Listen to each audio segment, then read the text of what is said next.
Hey guys, just a quick editor's note on this episode. Due to our coverage of Grindsploitation Film Festival 2021, which you guys can find all of our reviews right now at victimsandvillains.net/reviews. I didn't get to edit this as thoroughly as I would have enjoyed, and there is a point in the show where I got Louis Tan, who plays Cole, and Ludi Lin, who plays Liu Kang, actually mixed up. Ludi Lin played Zack in 2017's Power Rangers reboot. So I just wanted to make sure that I got the right actors' names right. We hope you guys enjoy the show. On this episode, we are going to finish him because we are talking about 2021's Mortal Kombat. We're talking childhood nostalgia, why you listening right now are enough, Easter eggs, and much more. I'm Captain Nostalgia, and this is the Victims and Villains podcast, a podcast extension of the nonprofit that educates and engages individuals on mental health awareness and suicide prevention through pop culture. Dig deep for your arcana because the show starts right now.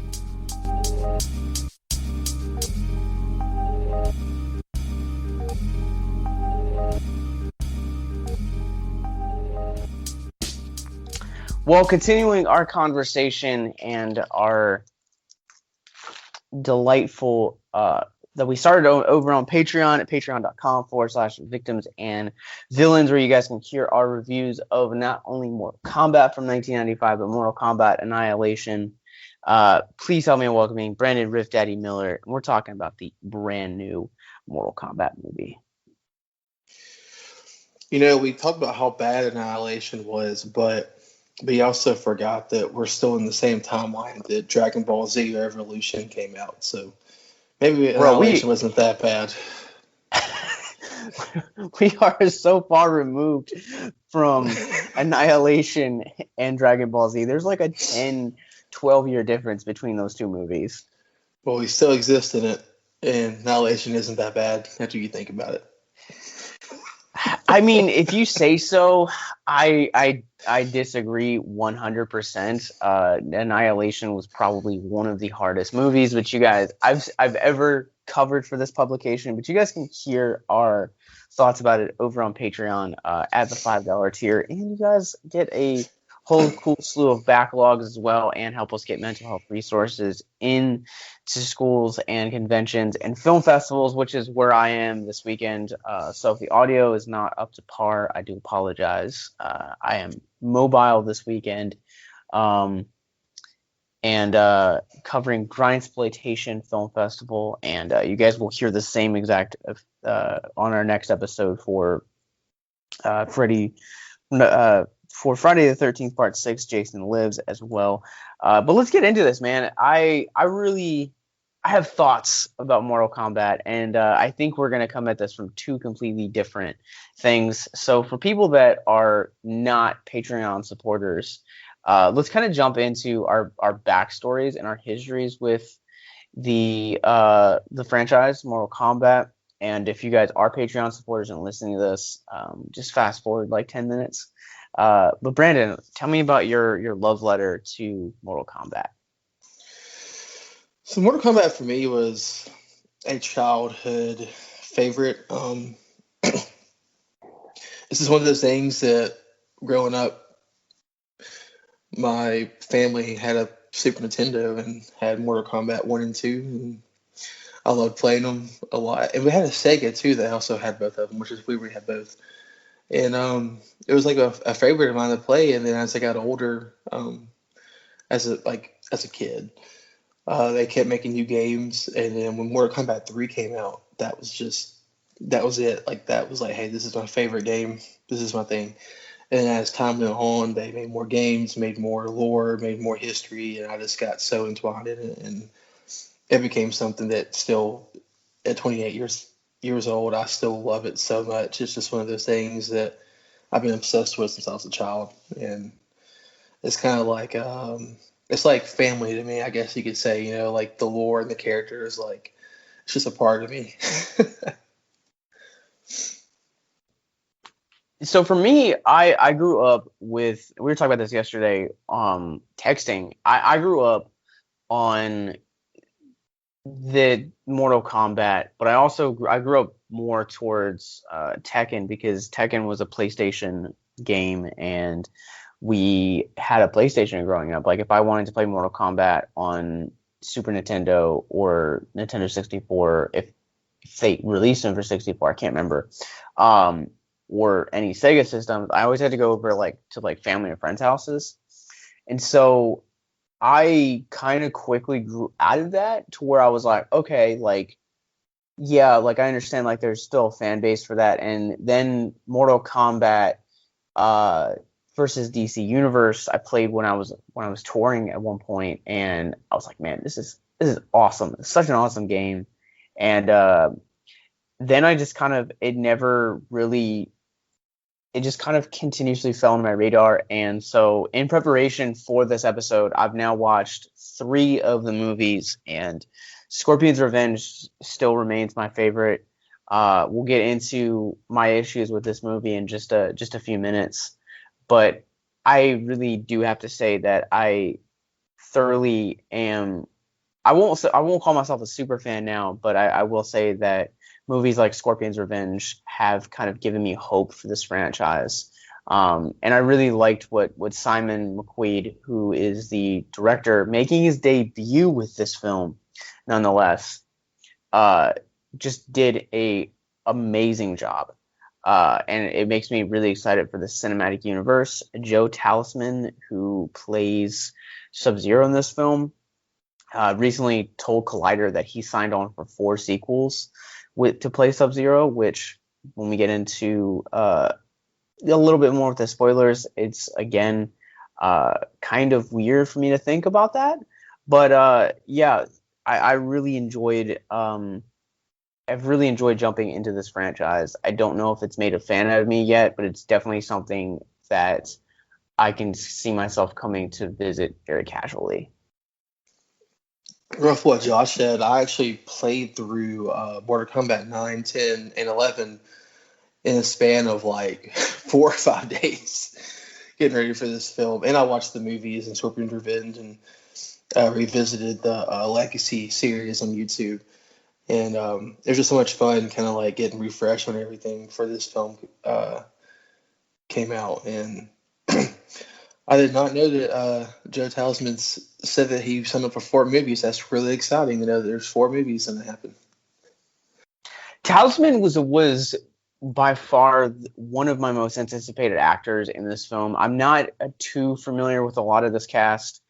Talisman played a villain in a Korean movie that I saw and reviewed for the website a couple months ago called The Swordsman, and he is phenomenal in that movie. And so right after that, I was hooked, really, really wanted to see what he was going to bring, especially as someone as iconic as Sub-Zero. And also, too, I think what really kind of piqued my interest was I kind of fell off with it, but you stayed with it, I think, until the bitter end, was Makad Brooks, who most people will know as Jimmy Olsen from CW's Supergirl, coming to play Jax. He was the biggest surprise cast for me in this one, where I was like, okay, I know this guy, and he completely just destroyed my expectations for this role. And I guess that's the place where I want to start. Is kind of the actors that they had in this. They're not really these high caliber, well-known actors, but they pulled from a wide diversity of actors. Kano is the actor Josh Lawson, somewhere from across the pond. Simon McQuaid, who directs this, is actually from Australia, the same as james-wan, who produced this movie. And Makad Brooks obviously is from Supergirl, so you already have fans built in from that show. And then Talisman also, I think he's only done one other U.S. release, and I think that was one of the Fast and Furious movies. So I really enjoyed the cast. I think the cast did a really great job. How did you kind of think that everyone played their parts?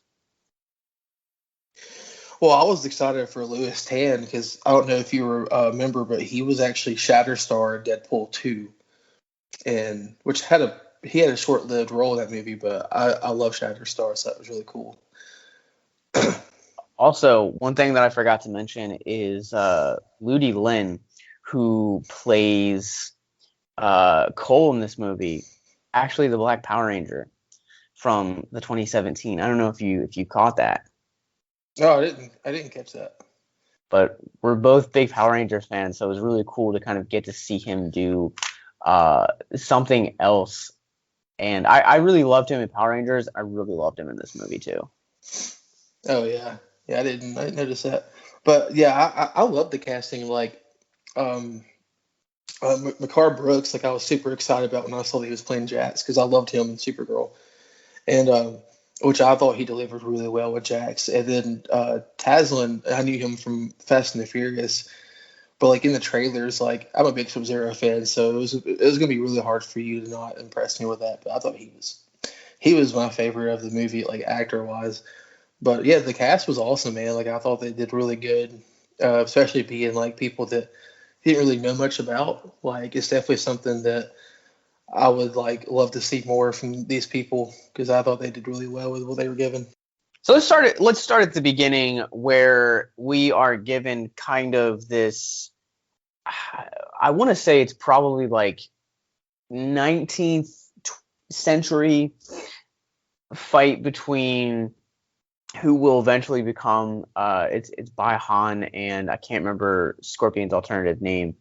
Maybe you can correct me on that, but basically Bai Han, and I'm probably pronouncing that wrong. If I am, super sorry, but he basically goes to have to like end the bloodline of the man that would become Scorpion, and then like once he does, we're getting into spoiler section. So like once he does end up killing him, he actually ends up like turning into like fire and like coming down the soil. And I don't know too much about Scorpion, but is he like obviously Sub-Zero's powers are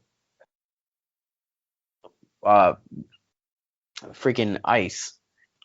Is Scorpion's powers supposed to be fire? Because I don't really remember that from the very few times that I've interacted. Is that like something relatively newer to the franchise?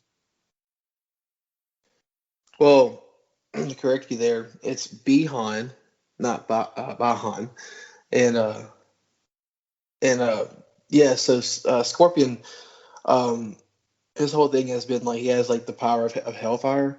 So basically, the story has always been like when he dies, he goes to the Outworld, and becomes like Quan Chi's like main demon, like his lead demon. So he gets like the Hellfire power, like the power of hell, basically.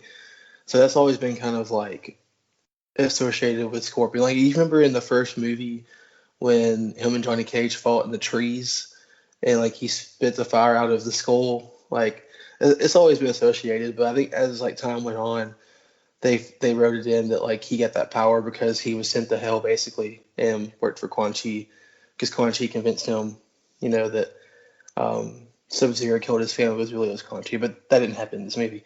But yeah, that's all. That's kind of where it came from with Scorpion and the fire stuff. Which is a heck of a way to really open up the movie, if I have to say something. Like, this film has a really, really strong opening that I think really delivers and just holds nothing back from just kind of showing you how vicious Bihan really is as a character and how vicious he's going to grow to be the big bad of this world and of this plot line, because there's even a scene at the end where they're in the void and Cole's kind of giving the rundown on what is going to be the plan, and they set Sub-Zero up to be the final boss, which is something that I really enjoyed about this movie. I was really, really hoping to kind of see the champions of Earthrealm face off against a singular opponent, a la like the Avengers. Like, I thought that was such a cool concept for them to have. But then you have the through line of that rivalry between Scorpion and Sub-Zero.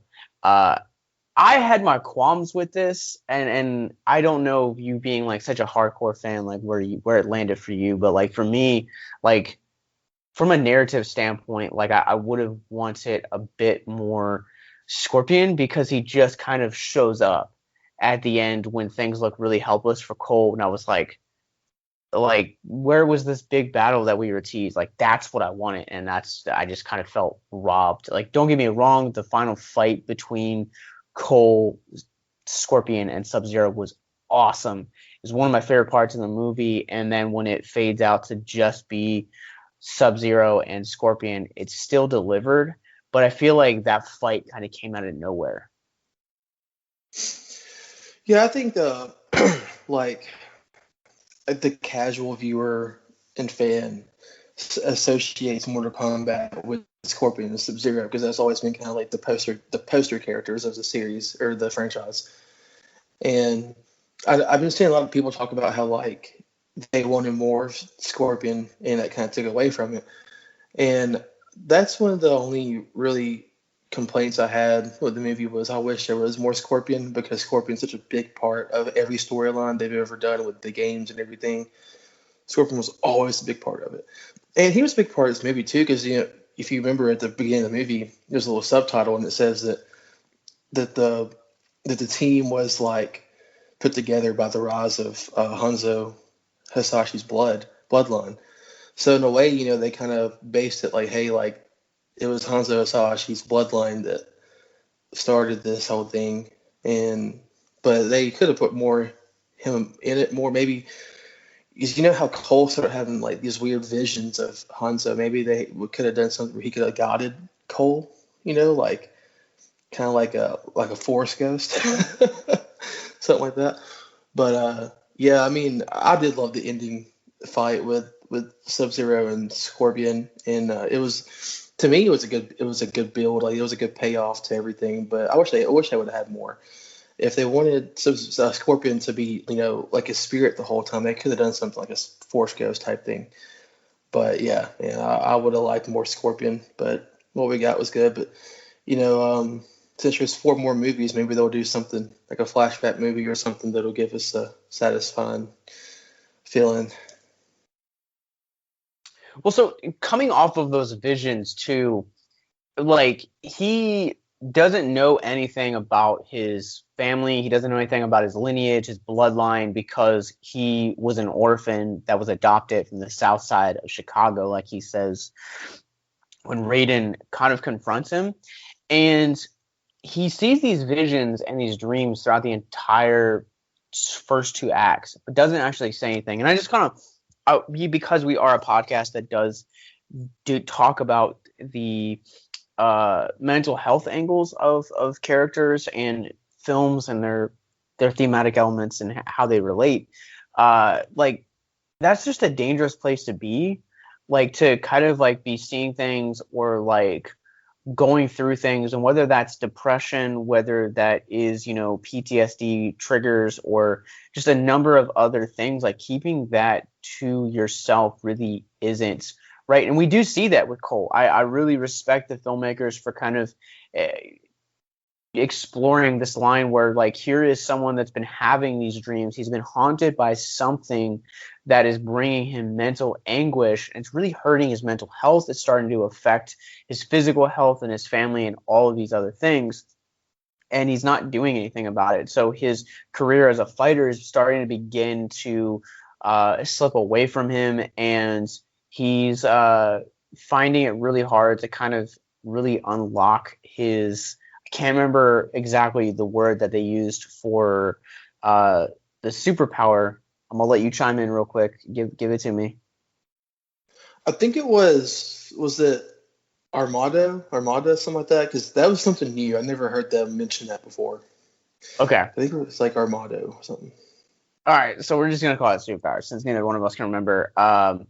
But I want to say it started with a K. But anyways, like Kano gets his first, and he's like still like struggling, and he's not actually realizing why he's experiencing this kind of like blockage the way that he is, and that I can attest to, like, when you don't speak about your mental health and when you don't speak and communicate with what's going on in your head, it starts to affect the exterior. The exterior. What it starts interior always ends up coming to the exterior, and I feel like they explored that really well and with Cole's character. Yeah, man, I think they did too.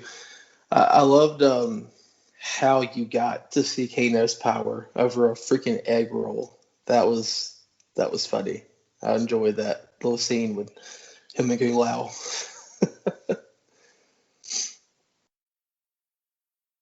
The comedy of this movie really just struck me as just caught me off guard every single time. I really enjoyed the addition of Kano. I think that Josh Lawson, who plays Kano, did a tremendous job. And part of that, I think, is just because, and I don't know, this is just someone that's a casual viewer, but he kind of struck me as like almost like a Deadpool kind of character. And I think that they wrote him really well. I think that his comedic timing was really well. And he really had that unpredictability that you didn't know really every time he opened his mouth whether you were going to get this like very hostile war criminal or if you were going to get this just kind of really smart mouth individual. And I really enjoyed that. I just feel like a lot of his stuff caught me off guard. Like when he enters into fight with Liu Kang for the first time, he's like, none of that Harry Potter shit, all right? And I just, those moments like that, I think that the comedy works really well in this movie. Yeah, Kano's always been the character that kind of has the comic relief. Like my favorite part was when he was telling him like, "Hey, I'm wanting for things I could never imagine. So how about you and Liu Kang come and suck my sack?" Like that made me belly laugh. That was so funny. But yeah, I thought Josh Lawson did a really good job at portraying Kano because Kano has always been known as like the bad A fighter, but he's also very funny and has like good one-liners. And he still isn't my favorite cinematic Kano though. My favorite Kano is from Mortal Kombat 1. Rest in peace. That guy passed away long after that movie. But I love that dude, the first one. But yeah, man, Josh Lawson to me knocked Kano out of the park. I really loved his portrayal of Kano because it was pretty accurate to what we know as Kano. I can't say that there's like one actor that really kind of stood out above any other, but if I had to kind of like pull one, it would definitely be Lawson, just because he was the comic relief, whereas every other character that we go on in this journey is kind of not going through that journey. They are trying to unleash their power to save their world, whereas Kano is an actor that is just kind of like flying by the seat of his pants and is just kind of having fun with everyone that he's interacting with. I think that's just was really helped Lawson stand out in a tremendous way. Well, it's funny that like his power was revealed by fighting over an egg roll because you remember when we talked about the first movie on Patreon, we loved the scene of Kano eating the big chicken leg talking to Goro. So it's funny that like two favorite scenes of Kano had to do with food. But yeah, man. Yeah, I agree with you. Like, there's not really one actor that was super stand out, but if anyone did, it was Josh Lawson. But I honestly really, really enjoyed Sonya Blade in this. And I think it's because I'm just a big Sonya Blade fan. But I like the whole idea of her, like, not being chosen. And then eventually, like, she kills Kano and then gets the emblem. And I don't know, I thought it was pretty satisfying because Kano and Sonya are, like, one of the biggest rivalries in the franchise. So that was really nice to kind of give them more reason to want to fight and give her a reason to want to kill him. I thought that was really cool because without Sonya, there's no Kano. Without Kano, there's no Sonya. So I'm glad they kept that going. All right, so I have thoughts about Sonya and really, really deep thoughts about Sonya. So I'm going to save Sonya for just a few minutes from now. But can we talk about Liu Kang for a second? Because when they are walking through the desert and he is revealed in the shadows, I don't know if you had the same experience or not, but I had this notion where like the way that they like framed that particular shot, it's just a sun against a very like deserty sky, and then you have a central figure that I honestly thought that it was the original Liu Kang coming back to play like Raiden or something, because like his hair just kind of is like sits the same exact way from the 90s.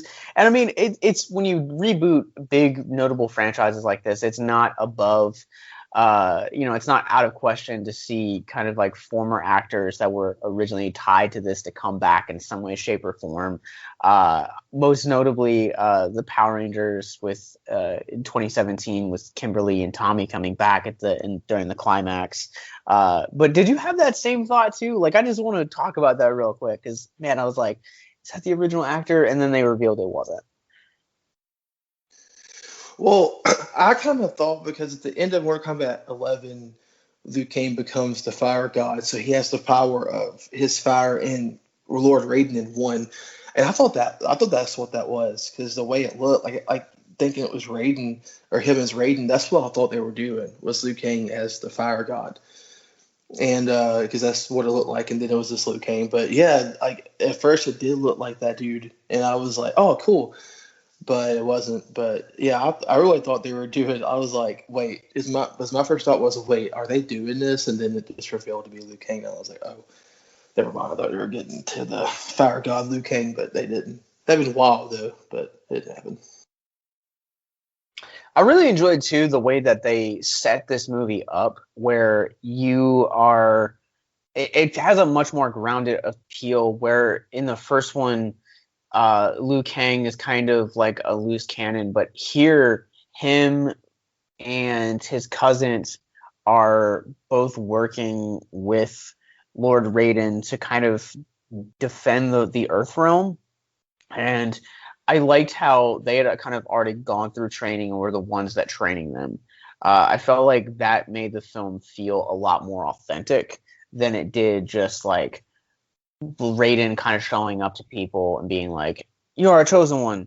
Come to China, and we're gonna sail into the sea like we saw in the '95 movie."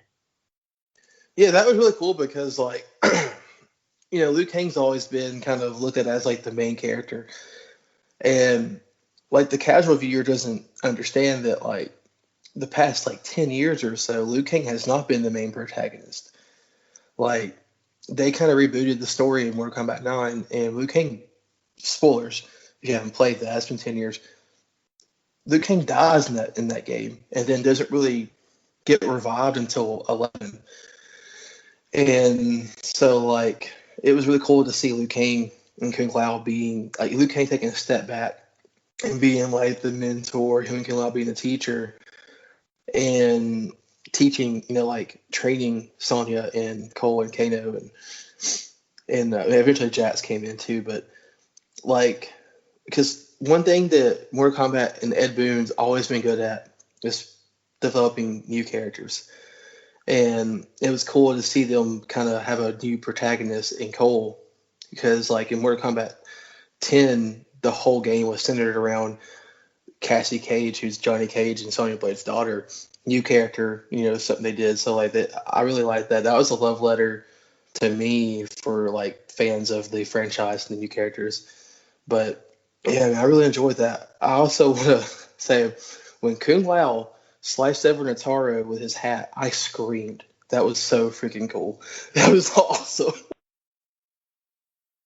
Man, what's her name again? You say Kung Lao? Yeah, Kung Lao, and then he sliced up in Natara. Natara. Okay, so Natara, by far, out of everyone in this movie, had the best character design. Like, I wanted to know more about her, just because I thought that she looked awesome. The way that she kind of looked like almost like a demon, but then she like had that moment too where she takes like her, it's like called sights, and like sticks it into Sonya and then licks her blood.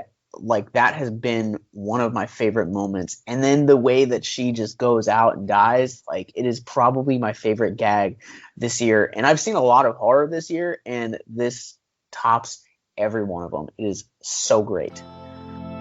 If you or someone you know is listening to this podcast right now and you're struggling with suicide, addiction, self-harm, or depression, we encourage you guys to please reach out.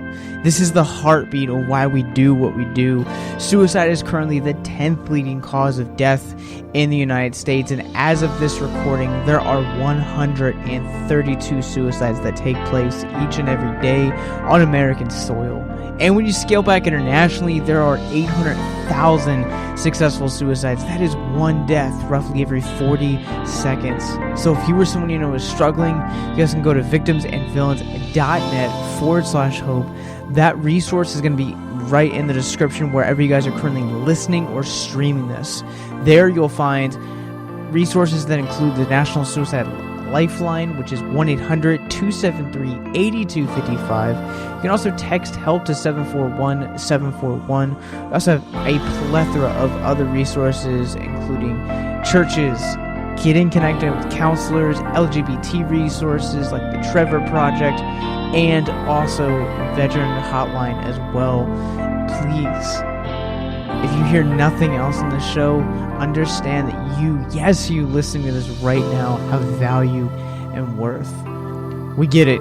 Suicide, depression, mental health, these are hard topics, and the stigma around them doesn't make it any easier. But please consider the resources right in the descriptions below wherever you guys are listening, because once again, you have value and you have worth. So please stay with us. Yeah, because like that was like straight out of the game, dude. Like how she just slashed it out the middle and how it looked. Like that's how it looks in the video games and the fatalities. Like it was just like straight out of it. And I want to talk about Natara too, because like Natara didn't come in play in the franchise until like the mid 2000s when they did Deadly Alliance. She was a new character for Deadly Alliance, and it was kind of cool that they picked her to be in this movie with Shane Soom's like henchman instead of someone older, like an older character that we were more familiar with, like a Shiva or something, or Sindel. Excuse me. That was really cool because I was also surprised that having Cabal didn't come in until Mortal Kombat 3. So it was like cool to see them like change it up instead of using like characters you're familiar with, or more familiar with. You're kind of bringing in characters that are new to some people but old to the diehard fans. So yeah, I thought that was really cool. I really enjoyed them bringing her in. Well, they have so much more to pull from now, because when they're shooting this, you're now 24 years in the making, where you have 11 games, countless comics, television properties, and 2 films to pull from, both theatrically, not to mention all of the fan art that you have to pull from, and as well the last year's Scorpion's Revenge as well. And whereas the first film, you really only had the 2 games at the time, and then you kind of had Annihilation, which was modeled after Mortal Kombat 3. So you get to see a lot of those characters from the last 20 years really kind of pulled from different eras of the game. And I think that this above anything else is a love letter to the fans. So much so that it kind of gets in the way sometimes when it like tries to like do the basic functions of a movie. And we talk about that in a few minutes, but let's jump into Sonya Blade, dude. I really enjoyed the actress who played her, is Jessica McNamee. And I really thought it was interesting how Sonya Blade wasn't one of the chosen ones. And to me, I think that, she was always kind of like fighting for that.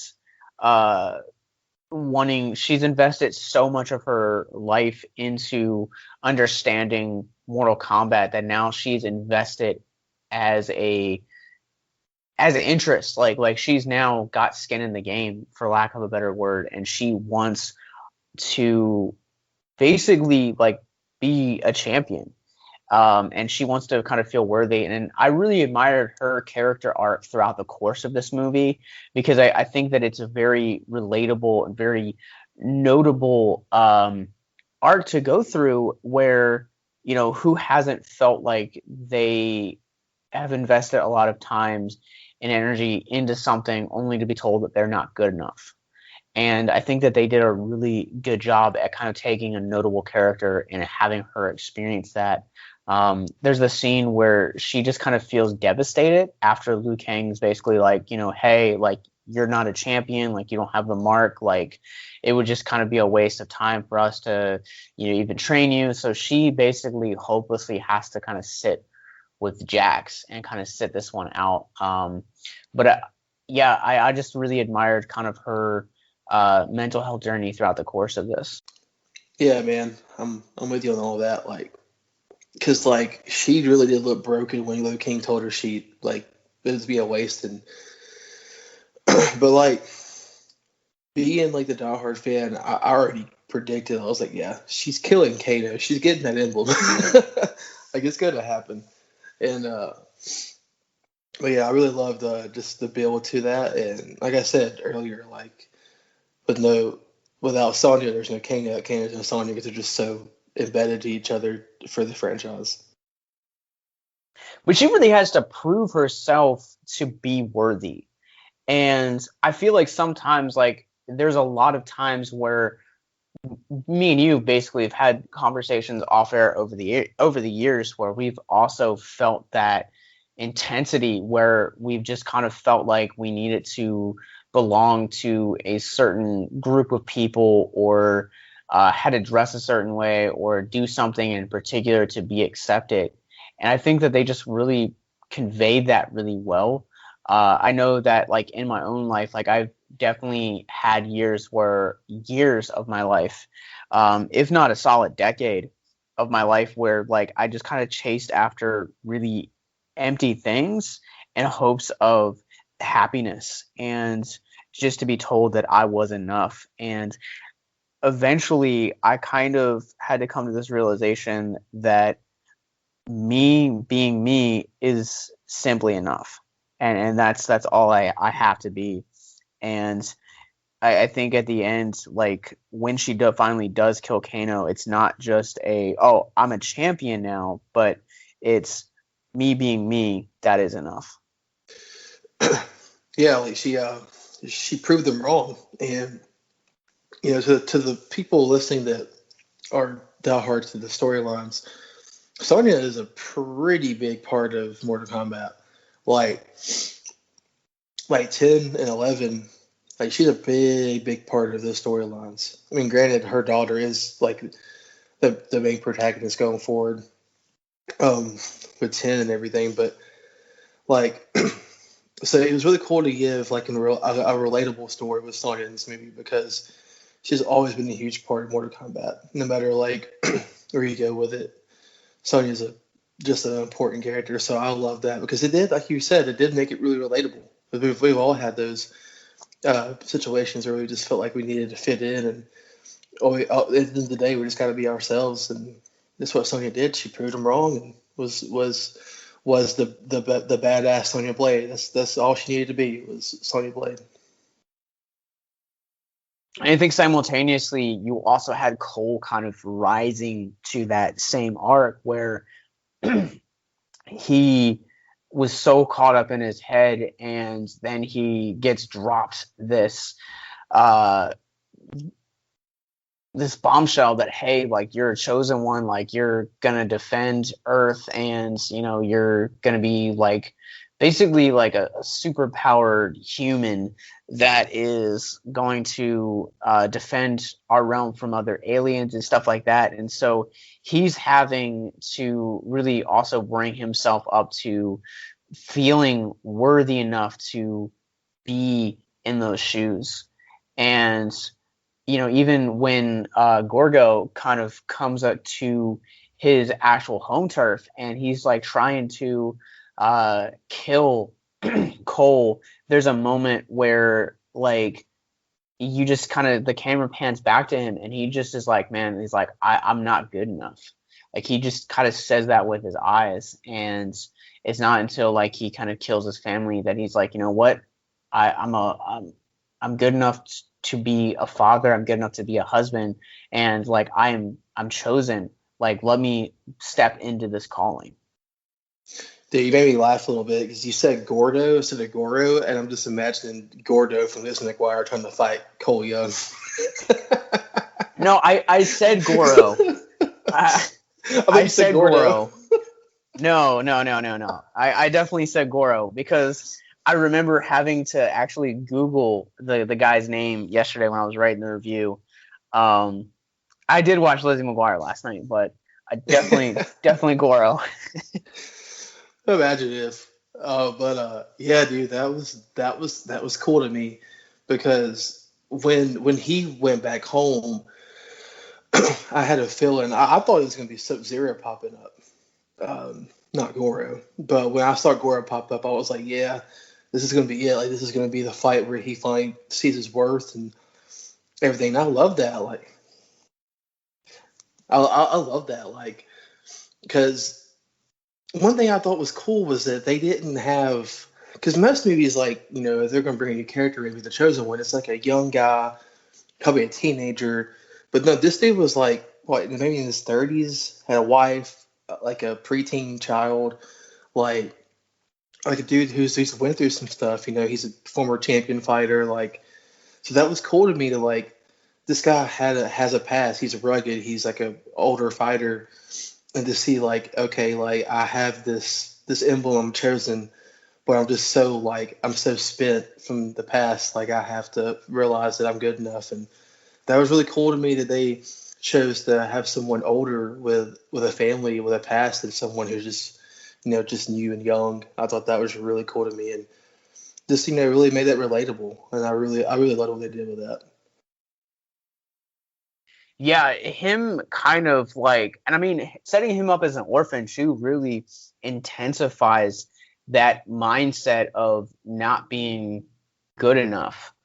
Um, and I think that it's interesting that they went that route with him. Again, just kind of being a casual fan, I don't know too much about Cole. I don't really know a whole lot about his backstory outside of this movie, but Oh, he was a new character for the movie. Like, that. He was never in the games or anything. That was for the movie strictly, which is pretty cool. that's awesome to know because like they really kind of take that, and that's kind of really his journey, where he kind of has a similar journey to Johnny Cage in the original 95 movie, where here you have this guy that is just a brilliant martial artist that is continuously putting up this facade that he is trying to be better than he actually is. And, he just kind of has this profound sense of emptiness, or profound sense of just feeling lost, and what that really looks like. And I really just want to say that I think that they conveyed that really well by also making him an orphan. That really intensifies a lot of that stuff. Yeah, that's something my cousin were talking about last night. Um, how making Cole the main character and to be a new character. That's kind of what they did with Johnny Cage. Like, when Johnny Cage was introduced in 2, they kind of made it feel like Johnny Cage was like the main guy. And in the movie too, like, in the movie, that first movie, he wasn't the main guy, but he had like the most relatable storyline to me.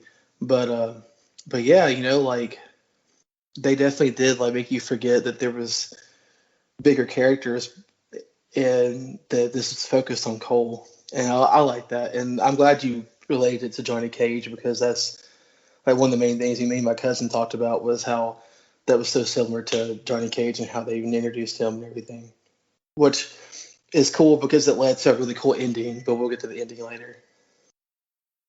Now, man, let's jump into it right now. I got through the entire film, and as I'm watching this movie, all I can think of is just texting you and just being like, what do you think that your boy Johnny is not in this movie?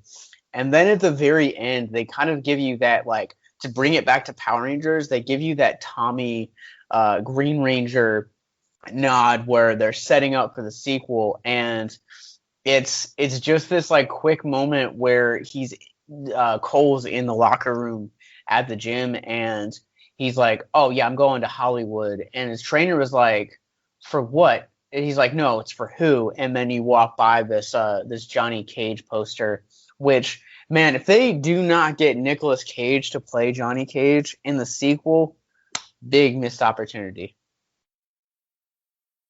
Did you notice what the movie was called? Citizen Cage. That's great. Yes, that's why I want Nicolas Cage to play him. Well, it'd be awesome, but to be fair, there's a pro wrestler named The Miz who's been regarded as the Johnny Cage of wrestling. If anyone plays Johnny Cage, it has to be The Miz. But but Nicolas Cage would be cool. But yeah, dude, like I love that because like it didn't really bother me that much that he wasn't in it because they basically put Cole, like Cole was basically the role that, or the person put into Johnny, and it was just something nice to look forward to. It's like okay, we're getting Johnny now because Johnny is a main character too. Like he's very important to the story as a whole. So it's like got something to look forward to now. What are you going to do after that? You know, but I'm really looking forward to whatever's next because Johnny Cage is popping. I hope they get something similar to like the first movie when you first see Johnny, he's fighting with people on set. So hopefully, like Cole walks up on set and Johnny's doing something just ironic and he has to talk to him or something. That'd be funny. Yeah, I would be down for that too. I think it's going to be interesting, and a large portion, because this is a Warner Brothers property, a large portion of this kind of hinges on the box office of how well this movie does. I think, like we said, like this movie is definitely a love letter to the fans, but it may alienate some casual viewers. This is definitely a movie that, like, I'm gonna put it in my collection. I definitely can't wait for it to have. It's far from perfect, but also at the same time, I think that this is such a fun film, and I can't really wait to see what they're gonna do expanding the lore, especially with adding in a character as iconic as Johnny Cage. I really enjoyed that they kind of didn't put all of their eggs in one basket for this movie, that they sprinkled it and they pulled enough from the lore to really give you a updated version that's pulling from 20 years of video games, comics, film, television shows to give you something new. Adding in Cole, I think, does a really great job. But yeah, can we get into, can I just kind of vent some of my problems with this movie? Sure, but tread lightly, or I'll finish you. No, I'm just kidding. I honestly was waiting for you to make that Snyder Cut joke where at the end where Batman is talking to the Joker and he's like, choose your next words very carefully. Oh, I should have. Remember the joke I made when I was watching King Kong and I thought that Kong was going to look at Godzilla and say Martha? What if Sub-Zero and Scorpion would have done that? That'd been great. So my biggest issue with this is I have a couple of issues with this, is really just the way that the narrative handles stuff, where it is like a lot of the stuff that we would deem cool is like picked up and dropped at the sound of a hat just whenever it is convenient for the plot. Most notably, the whole rivalry between Sub-Zero and Scorpion. I really wanted like a more of like a through line, like rather than bookends. Like the film opens with them and it ends with them, and like you can defend it like, oh well, he has these dreams, but he doesn't know what those dreams mean. The audience doesn't know what those dreams mean. Like I would have wanted a little bit more of maybe kind of like handling it almost in like an Arrow style, where you're having like the flashbacks in like the present day. Like I think that would have been a cooler way to handle it. But also too, I think, and this is just kind of coming from me from like being exposed more to international cinema over the last couple of years, like I have developed a real fondness for Korean and like Asian cinema. And I hated the way in the opening how they kept switching back and forth between Japanese and Chinese. And then in the end, where Scorpion turns to Cole and speaks Japanese, I was like, bro, he's not gonna understand what you're saying. Like, he doesn't. There's been no sign of evidence that he knows any of his own heritage language. Like, he didn't know any of this stuff. Like, why would he know his native language? How would you guys like to help us get mental health resources into schools, conventions, and other events? Well, now you can. Simply go to patreon.com/victims and villains for as little as $1 a month. You guys can help us get mental health resources into current and upcoming generations, educate and break down stigma surrounding mental health, suicide, and depression.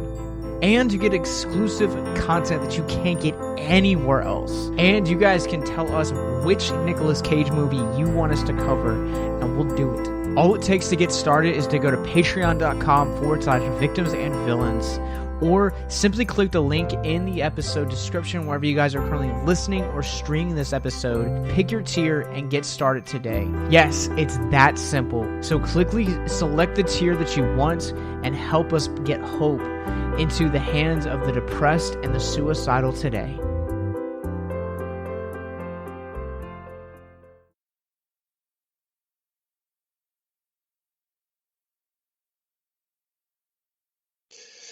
Yeah, I mean, that's one of those things that was kind of annoying, but it didn't really bother me that much just because I think my mindset was I was there for a good time. But yeah, I noticed the beginning because I watched everything with subtitles, and I noticed the beginning it like would say Chinese under or in Chinese under Sub-Zero and in Japanese under Scorpion or whatever. That was kind of weird, but yeah, yeah. But you have a point though with Cole, like he had no idea, so they definitely should have done something different with that. But that was a small thing for me. Yeah, I mean, and then, one thing. Oh, go ahead. Sorry. go ahead. No, you go ahead. I was gonna say one thing that I really hated was no one knows what to do with Reptile. No one can figure out what to do with Reptile. And Reptile was he was my worst character in this movie because he was like this a big alligator. And like no one's got Reptile right, and it makes me so bad. And that was a huge complaint for me was Reptile. Reptile actually had one of the best sequences in the movie as far as like an introduction to kind of like unite Sonya Kano and Cole together.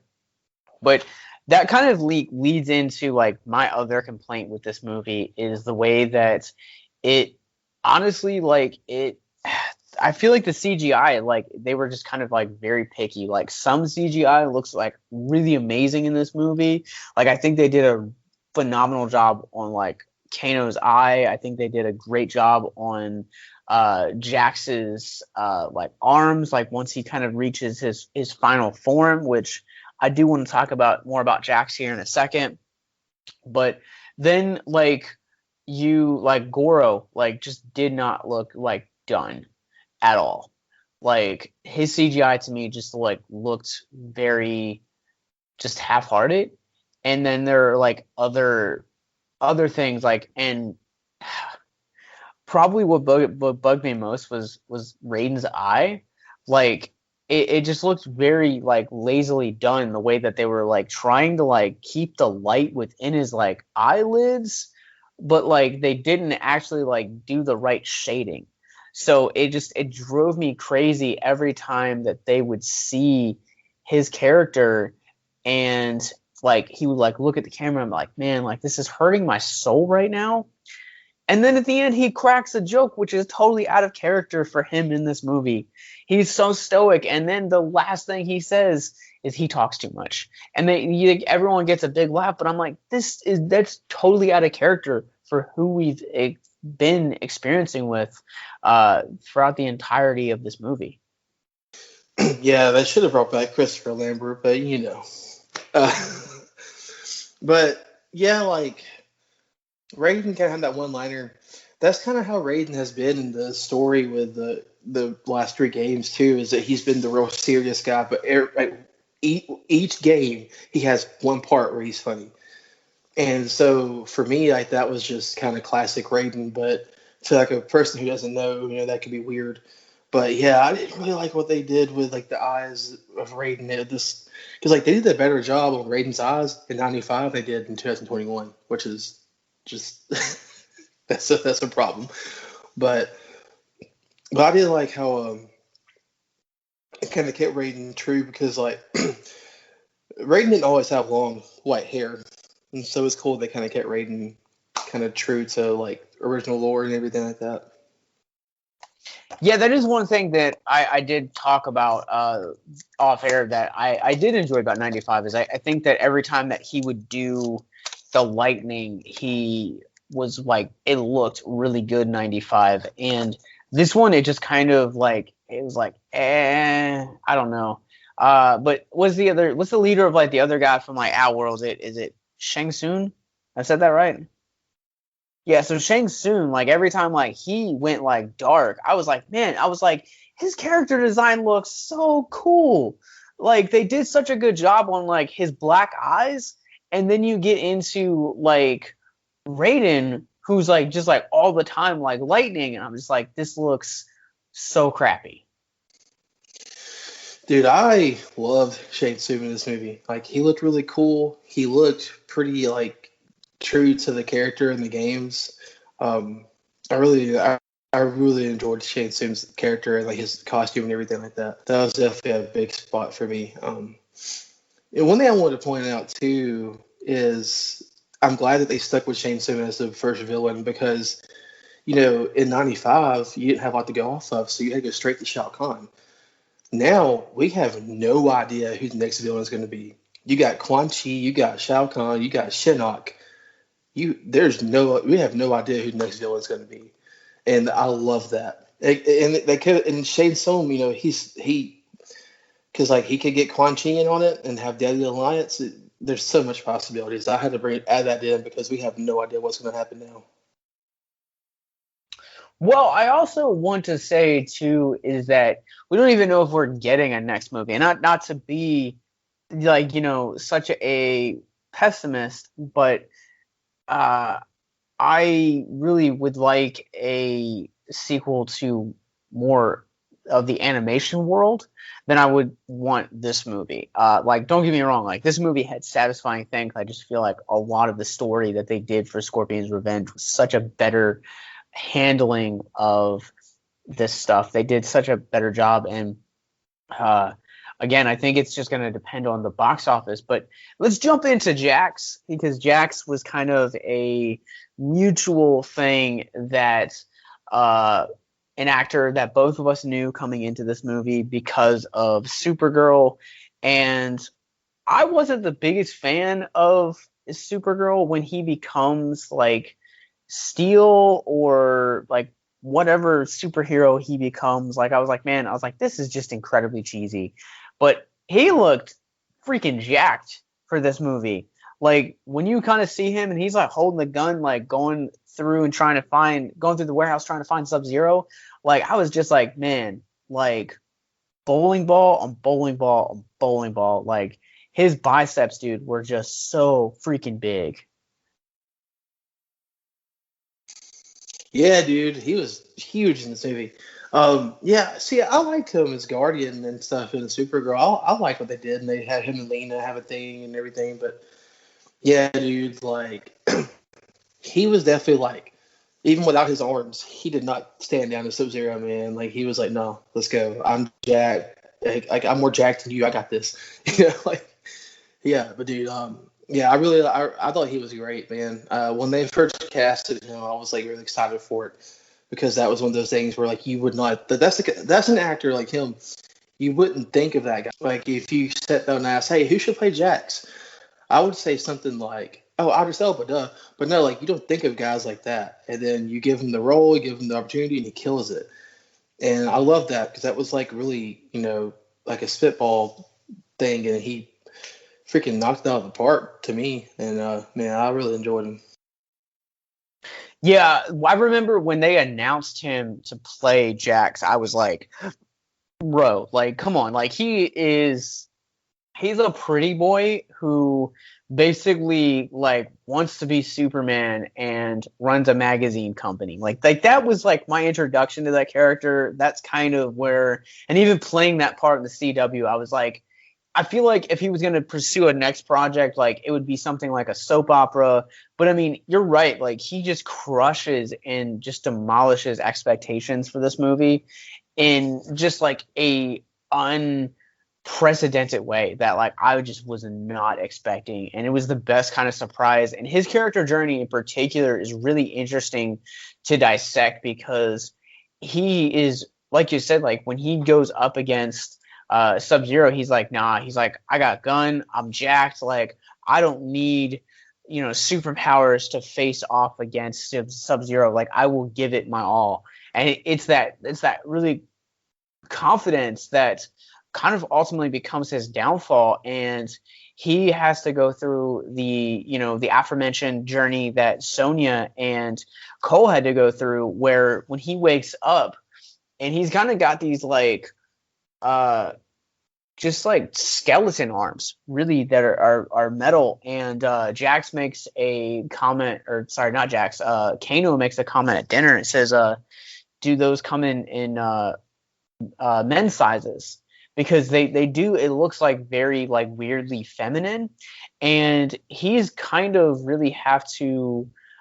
He is a guy that as and the best way that I can compare it to, when we did our Infinity War coverage years ago, we did an episode on Captain America, and I brought, I guess, Chris Barkham, who you guys have heard on the show a couple of times, and he kind of shared his story about being a cop, and a part of his story in being a cop was actually being wounded on the job and taking his, he's now a, I can't remember the exact term for it, but he doesn't actually have a leg. Like he's lost his leg. He's an amputee.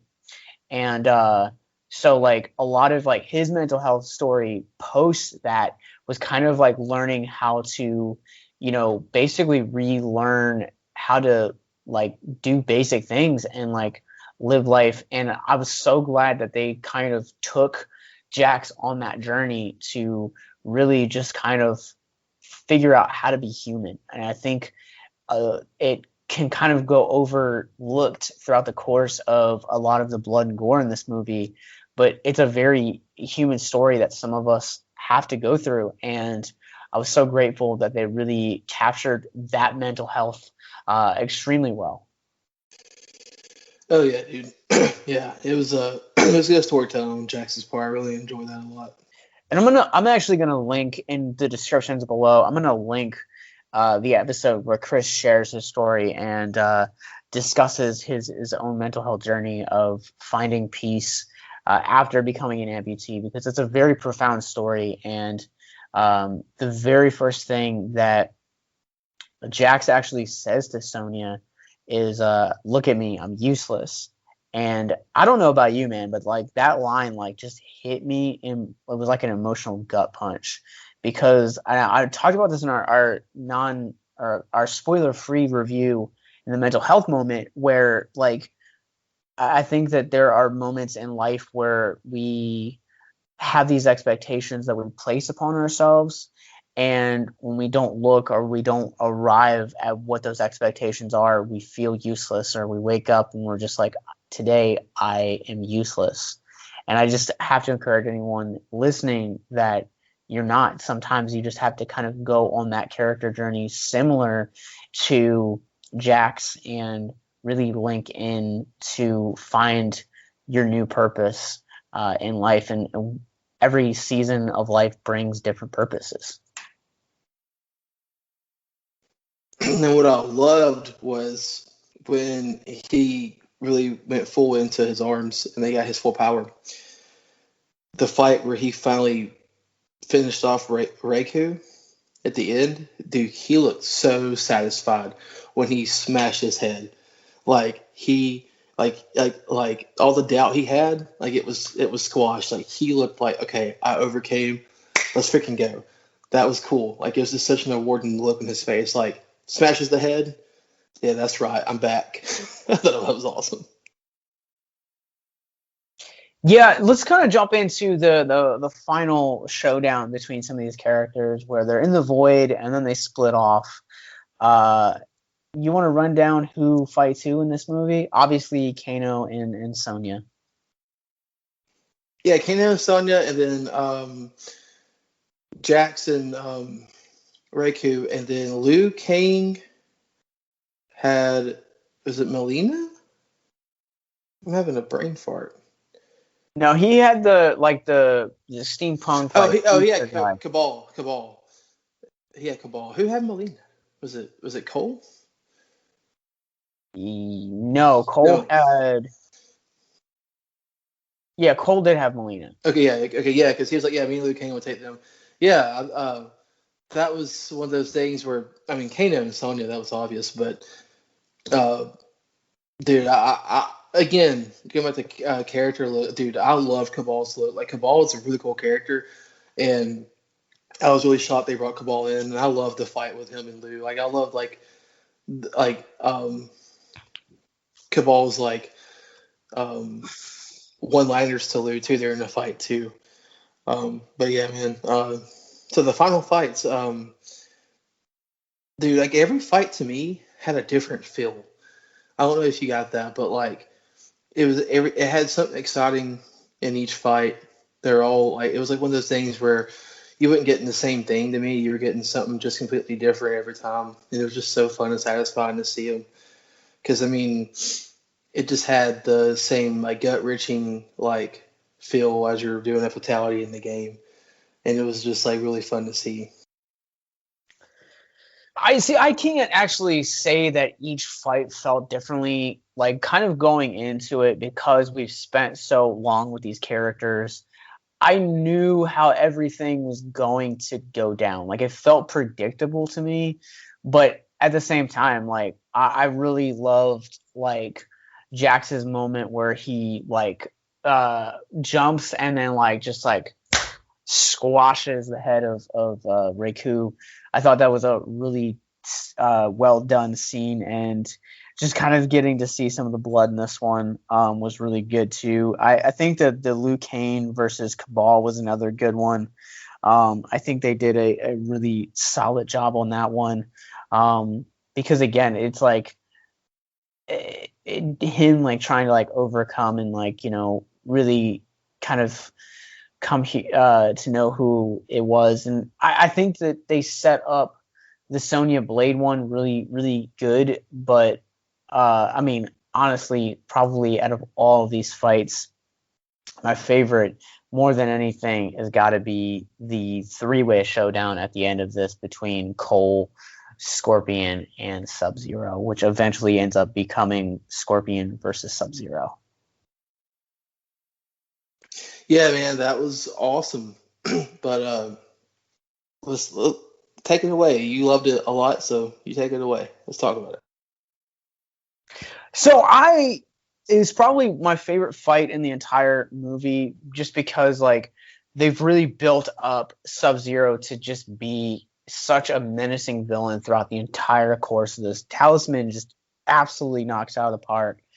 But from a casual viewer, like I just loved the way that you had this high stake and the way that he draws Cole in. He just kind of hands him like the bracelet that his daughter makes at the beginning of the movie, and then moves into show them at the gym where it's a three-way fight. You know, they're frozen, so you already have high stakes. And I loved the fact of just kind of getting to see Scorpion come back, because it's one of those things where it's like it feels really hopeless, and then you get to see hope fulfilled in Scorpion. And then just some of the fights, like it's shot very well. It feels like a interactive video game come to life. If there's any point in this movie that feels most video game, it is the final showdown between Scorpion and Sub-Zero. That's another thing I loved about Cole being an older dude with a family, is that if he brought in a young teenager or whatever, he has nothing at stake. He has something at stake here. He has his family, and they're frozen in front of him. And that's another thing I thought really compelled Cole as a character. But yeah, dude, that final fight wasn't this intense. I mean, it did feel like I was playing Mortal Kombat 9 or 10, whatever. Like, it was just like so much fun. It felt right. And of course, the way it ends, Scorpion getting the upper hand and telling Cole to, like keep the bloodline going. Granted, if we get another movie and Talisman said he's coming back for more, he'll probably be back because Quan Chi is good at that. But yeah, man, just the way it ended, the fight was just satisfying. It was like a chef's kiss to me. It was so good. Yeah, I kept waiting for them to kind of do a post-credit scene in this movie. They didn't, of course. But I think that's going to do it for us talking about Mortal Kombat 2021. Where can people find you online, though? My Instagram is The Changing of Times. And then my Twitter is Braden W. Miller. All right. Well, you guys can follow me over at Letterboxd. It's at Captain Nostalgia.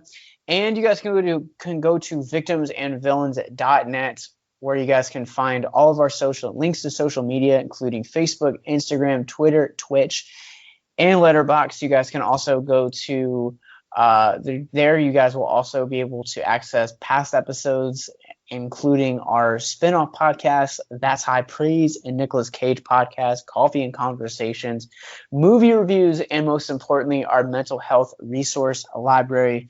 But yeah, Brandon, thanks so much for talking about Mortal Kombat. How do they end this? Like give me a catchphrase that would come from the video game to end this podcast. Flawless victory. We'll catch you guys soon.